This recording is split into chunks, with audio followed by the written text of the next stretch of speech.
we divide 741 by 3 in long division method.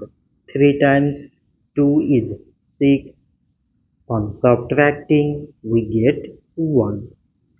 So now we put down this 4 and it is 14. So 3 times 4 is 12. On subtracting, we get 2. So again we put down this 1 and it is 21. So 3 times 7 is 21. On subtracting we get 0. So 741 divided by 3 is 247. So this much for today and thanks for watching.